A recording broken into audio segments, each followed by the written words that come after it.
マイヤはロビナー家に仕えるメイドだ。彼女のことはだいぶ前から知っているけど、その力にはいつも驚かしい。このまま成長し続けることができたら、より完璧なメイドになれるかもしれません。この前手加減できたのです。私は喜びを表現することは得意です。指揮官様もそう思われませんか？ Hey everyone, this is Nitro. In this video, I am going to be covering the first of the two heroes to be released on the June 4th major update, which should be Maiya.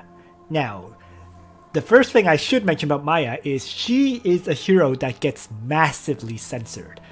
This censorship occurred even on the Chinese server, so it's guaranteed to occur on the international server. You can see from the image right now that Maiya basically gets, I guess, a breast reduction, if you will. But in addition to this, even her 3C animation gets significantly censored.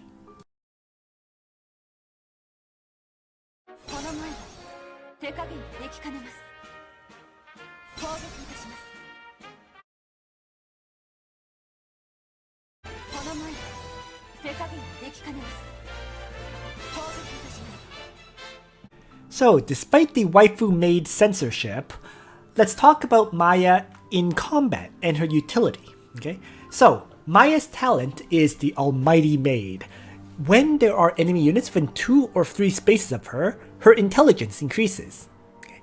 In addition to that, before dealing damage to an enemy, there is a certain percent chance of dispelling one buff on the enemy and inflicting a damage taken debuff on the enemy as well. This debuff will last 1 turn. And finally, at the end of her turn, she will dispel 1 debuff on allies within 2 or 3 spaces of her. So she has a lot of different effects which are very, very useful. Okay? Now it's important to note that because she increases her own intelligence increase does not affect her soldiers. So her soldiers don't get any real boost from her talent. Okay, that's important to note. It's not like a damage increase or an attack increase, which does affect soldiers. For her bond requirements, she needs Narm for her 4th bond, and she needs Ares, the other hero of the June 4th update, for her 5th bond. Okay. In terms of her maximum stats, the Royal Maid has higher int, 30 more, but lower defense and lower hit points. Okay. The Martyr class is a holy class that obviously has better hit points but much less int. So it's kind of your choice which class you want to place her in. Okay. Finally, her soldier boost is 40% hit points, 15% attack, 20% defense, and 25% magic defense. So inherently it's a very defensively oriented soldier boost, and it's a hit point focused one, which is not the greatest because you generally would prefer a combination of, let's say, hit points with either high defense or high magic defense. Instead, in her case, it's totally spread out. So clearly from her soldier boost, in terms of combat performance, she would be quite similar to Shafaniel, where she is a solid AoE attacker, but not very good at single target strikes, although she can do so if necessary. Okay. Last but not least, Maiya's factions are Empire and the new upcoming faction that is released with her. The faction buffer for this new faction is actually Ares, but Ares usually doesn't carry a faction buff on him, so it's an interesting thing to note. In other words, the only real faction buffers Maiya would have would be the Empire characters, which would be Bernhard, Leon, and Lance. Realistically, the only effective faction buffer then would be Bernhard, which is actually quite awkward. In other words, if you choose to use Maiya, it's very rare that you'll have a faction buffer for her in PvP. Next, let's talk about the effects of Maiya's Heart Bond. So, I have this separated in the Royal Maid class and the Martyr class. For the Royal Maid class, when the Heart Bond is at level 4, when you're attacked by troops with a debuff, damage taken is reduced by 10%. At level 7, when attacked, damage is increased by 10%. And at level 10, all hero stats are increased by 5% as always. As for the Martyr class, at level 4, when your unit hit points is at 100%, damage taken is reduced by 10%. At level 7, when unit hit points is less than 70%, damage dealt is increased by 10%. And finally, level 10 is, as always, all hero stats increase by 5. Frankly speaking, neither Heart Bond special effects are all that great. I mean, the level 4 effect should always kick in, regardless of Royal Maid or Martyr class, because in the Royal Maid class, your AoE attacks will generally apply a debuff on the enemy, and then as in the Martyr class, your first attack that you take should always have you at 100% hit points. So in that sense, the level 4 bond is solid, but the level 7 bond really is kind of meh, right? For the Royal Maid, it only kicks in when you're attacked, which you're very rarely going to ever kill an enemy when you're attacked, right? And as for the Martyr class, you have to be below 70% hit points for it to kick in. So the level 7 bond is effectively useless, which is the offensively oriented one. Next, let's move on to talk about Maiya's useful skills. Okay? She actually has 5 useful skills, which are listed on the screen. The first skill that is useful for her is her Awakening skill. Maiya gets to start with unlocking her Awakening skill, and actually from here on out, with every single major update after June, every newly released hero will start with an Awakening skill. So this is a nice, I guess, change, because your new heroes will always have the choice of bringing their 3C. So Maiya's 3C has multiple effects. Okay, the first effect is that it's a self-targeting skill with a 5 span. Okay, so and a 5-turn cooldown. So this is very similar to, let's say, Heaven's Sanction or to Rachel's 3C. With that said, though, the effect of this skill is quite different. First, it does 0.3 times AoE damage to enemies within 5 spaces of herself and dispels 1 buff from the enemies. If this dispel occurs, it also adds a debuff to the enemy. And finally, if there is a demon enemy within range, repeat this previous effect until there are no buffs on the target. In other words, if there's an enemy Listel, an enemy Bozel that's demon class, an enemy Yusuke that's demon class, or an enemy Rene that's demon class, this AoE effect will dispel all the buffs on that target and apply debuffs for every single buff it's removing. Other than that incredible effect, there is also an effect on your allies too. Okay, first of all, this is a terrible translation, but the first effect is that it reduces the cooldown of all allies within range of her AoE by 1 turn. And second, it will dispel 1 debuff on allies as well. In addition, if this dispel occurs, 1 buff is added to the ally. And if the target of this effect is a holy class, you repeat the previous effect until there are no debuffs on the target. So it's a great effect on your holy class characters if they've gotten debuffed as well. Okay. So that is her Awakening. It can dispel debuffs and replace them with buffs, and also do AoE damage. Other than Super Cleanup, her second very useful 2-cost skill is Ice Dragon Breath. So this is a 5-turn cooldown AoE attack. It has 5 range and hits 3 lines. Right? So it attacks all enemies from 3 straight lines, dealing 0.36 times AoE damage. It's extra effective against Lancers and inflicts movement -1 on the enemies, lasting 2 turns. So, in other words, if you bring Super Cleanup and Ice Dragon Breath, Maiya has 2 very powerful AoE attacks. Okay. Next up then would be her choice of 1-point skills. And she has 2 good 1-point skills. Okay. The first one is the standard Freeze Strike, right, where you attack a single target dealing 1.5 times damage, with it being effective against Lancers.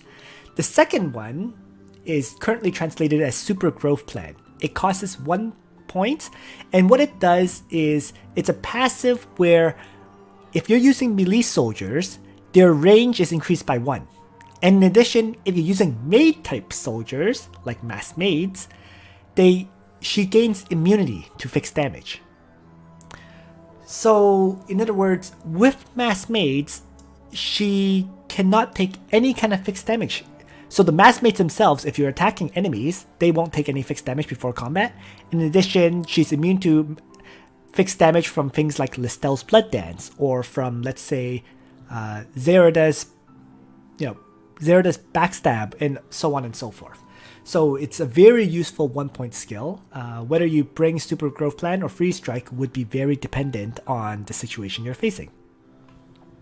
Finally, I listed Cleanse as another useful 2-cost skill because Cleanse may be a skill that you would choose to bring along with Freeze Strike for PvE content. Okay?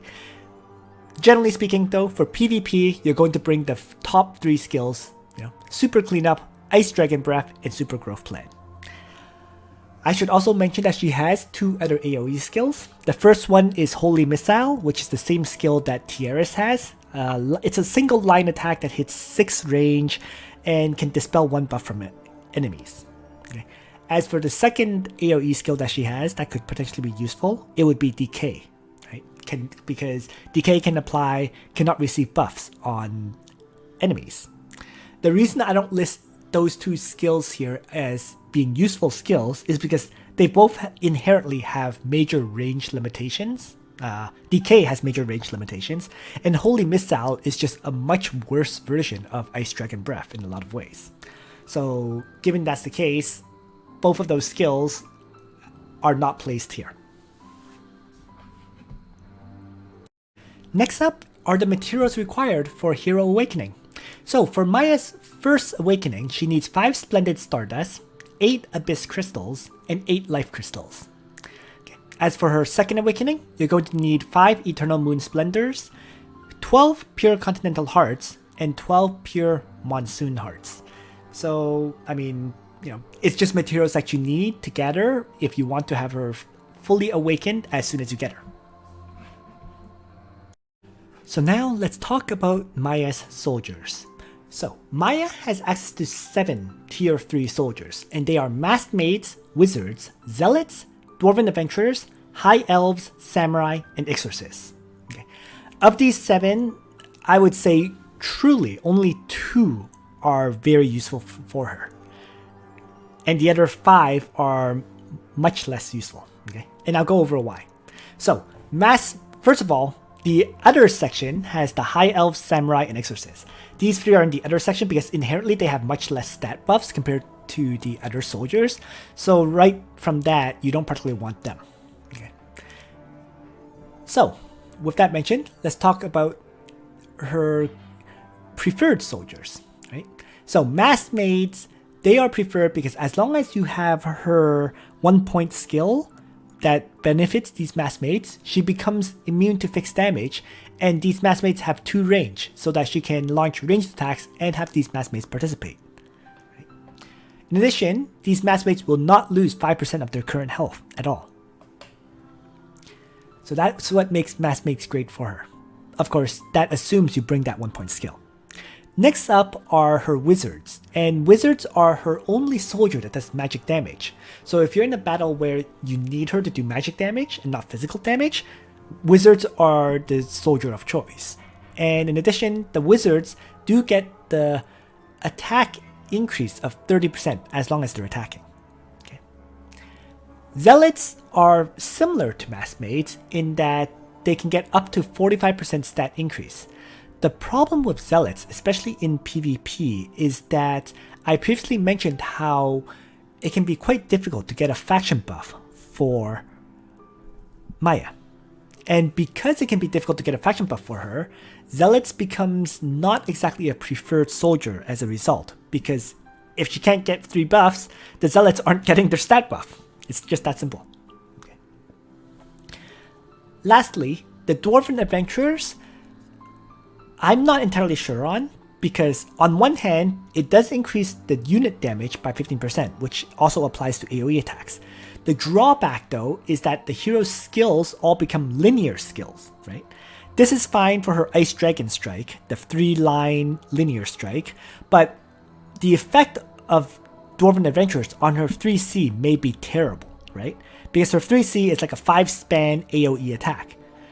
Dwarven Adventurers turning that into a line attack may become a 5-span line attack. If that is the case, then Dwarven Adventurers are a terrible choice for her in general, right? You really don't want a 5-span AoE strike to turn into a 5-line attack, right? That's just awkward. So if you were to want to use Dwarven Adventures for her, you'd have to bring a less useful skill combination, like maybe, for example, the Ice Dragon Strike, and then maybe Holy Missile, which can only hit 1 line. So at the end of the day, I think Dwarven Adventures aren't exactly a great your choice for her. So, in other words, her only worthwhile soldiers are really mass maids and wizards overall. Right? So with that mentioned, let's move on to the final portion, which is to talk about equipment for Maiya. Right? So given that Maiya is primarily going to be used for AoE strikes in PvP content, you're going to want an AoE attack setup for her. And thus, you're going to want Miracle Staff along with Vidar's Rose. Right? Miracle Staff will allow her to potentially add an extra debuff on targets she hits, and then Vidar's Rose adds a chance to remove yet another buff from enemies. Okay. As for her helmet and her armor, well, that's kind of up to you. I would say Tenyo's robe is her best armor, and a great selection of her helmet would be Tenyo's headdress, right? Other than that, a Soul Stealer headdress would be a solid option. And in terms of armor choice, forget this Baldur's White robe. It's probably better to have an armor like Galaxy Cloak, for example. Right? The Baldur's White robe could help in allowing you to do full damage to targets that attack you in melee though. It's just an interesting thing to know. Very often, for example, assassins might attack you in melee with their extreme magic bow. So a Baldur's White robe can give you a chance of being able to do full damage in melee combat. Alright. So the first 2 sets would be her PvP oriented AoE gear, right?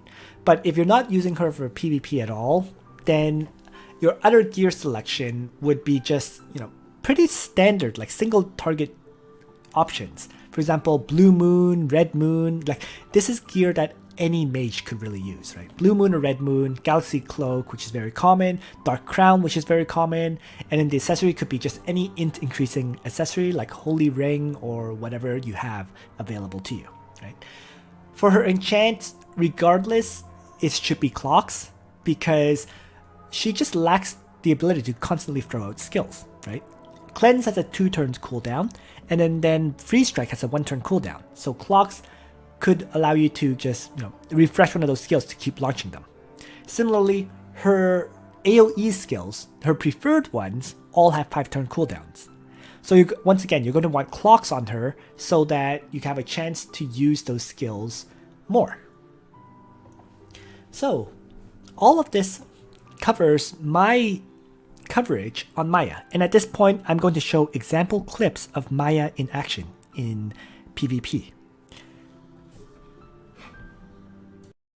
So Maiya actually showed up in a top 64 match on the Chinese server in season 4, and this is a match where we'll see Maiya in action using actually all the things I mentioned in this video. So let's begin.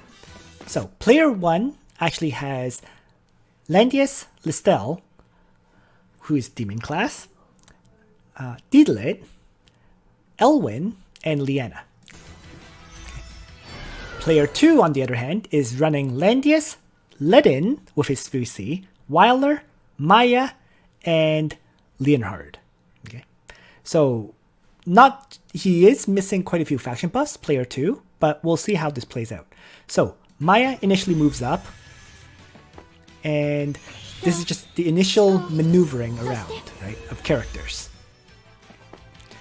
So, player 2 is activating a faction buff on Ledin, and player 1 pretty much the same thing. Everyone's just setting up and slowly approaching. Right. Weiler uses Strengthen to buff up Leonhard at this point. So now both sides continue to just do their setup and activate the guard skills on their Landius. Now, at this point, Maiya now approaches and uses her Ice Dragon Strike to hit 2 of the targets because she wants to remain in the guard range of Landius. And Clock's activated to allow her to be able to use that skill again. Now, Leonhard now approaches, uses Ethereal Fire Machete, hoping for a stun, didn't get it. It's okay though. And then Leonhard approaches even further and uses the Fusion Dark Emperor Sword. Unfortunately, not enough damage to kill off the Elwyn, which was actually infantry class rather than Lancer. So, since Leonhard wasn't able to kill anything, right, Deedlit, who had Gospel, is able to act twice and one-shot Leonhard. So now, Ledin uses his 3C, pulls Elwyn over, and attacks him. Once again, fails to kill Elwyn. And thus, Ledin gets hit with Sword Soul. But Elwyn dies due to that. And then Landius approaches to guard Ledin for now. Waller does some healing of Landius now that he took some damage. And now, Maiya uses her 3C. Okay. So, with that 3C, okay, remember, the 3C will dispel every single buff from demon class enemies and replace every single buff with a debuff, right? And other characters, all the other characters will lose one buff and get debuffed once, right? Allies would also get some debuffs removed and so on. So, as a result of that, we see now that Listel no longer has a single buff. The other characters do still have around 1 or 2 buffs because they just lost one. But very powerful AoE attack, especially against any demon class enemies. Right?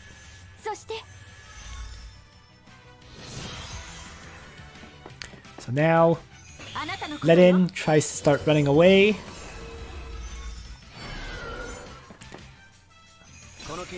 And at this point, Wyler activates High Stakes. Okay.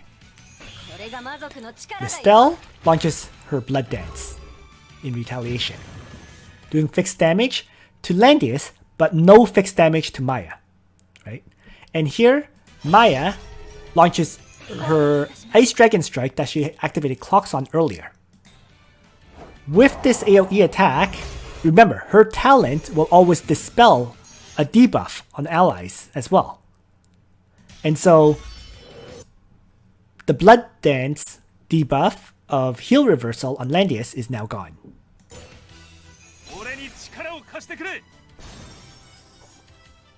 So much for that Blood Dance, right? Landius moves up to melee attack. And the reason why that worked on attacking Deedlit and killing her is because of Maiya, right? Maiya kept dispelling buffs on the opposing team and applying debuffs on them. And the enemy Landius actually has a debuff of mobility reduction, right? And thus, with mobility reduction, he was not able to guard Deedlit. And so Landius was able to charge forward with the high stakes, heal up, and kill off Deedlit as a result.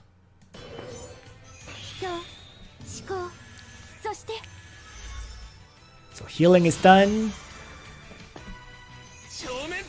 And Ledin reactivates his faction buff, which also removes his the heal effect on him previously, right? The cannot be healed effect from Elwyn, since he acted again. So Reaper's Touch was used on Ledin, but once again, Maiya launching another AoE, this time her 3C, once again, removing a lot of buffs from the enemy because Landius activated his faction buff previously, and removing debuffs on allies.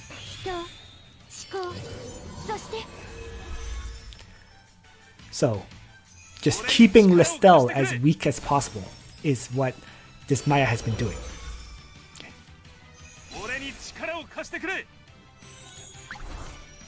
At this point, the battle is 4v3. Weiler now chooses to strengthen Maiya. And since there's no heal reversal, Ledin gets to heal up to full health and crush the enemy Listel when they try to melee attack Maiya. And with that, player 1 surrenders, right? It went from 4v3 to 4v2. So there was no win condition at this point for player 1. And so he surrenders, giving the win to player 2. So, to be fair, for Maiya to have been this good, she had to activate clocks multiple times. And she did, right? She activated clocks on her 3C, she activated clocks on her Ice Dragon Strike, and this allowed her to keep launching out those AoEs at critical times to basically completely crush player 1. But nonetheless, this is still a very, very solid example of Maiya in action in PvP and being quite effective, right? She makes a great debuffer and AoE attacker, like, along similar lines to, let's say, Bozel, along similar lines to Gizarov once he gets his 3C, stuff like that, And the effect, and in particular, the effect of just being able to remove all buffs on demon class characters is huge. Okay. So that's everything I wanted to show in this video. Thanks for watching, everyone. I hope you found this video useful to you. And on that note, Nitro out.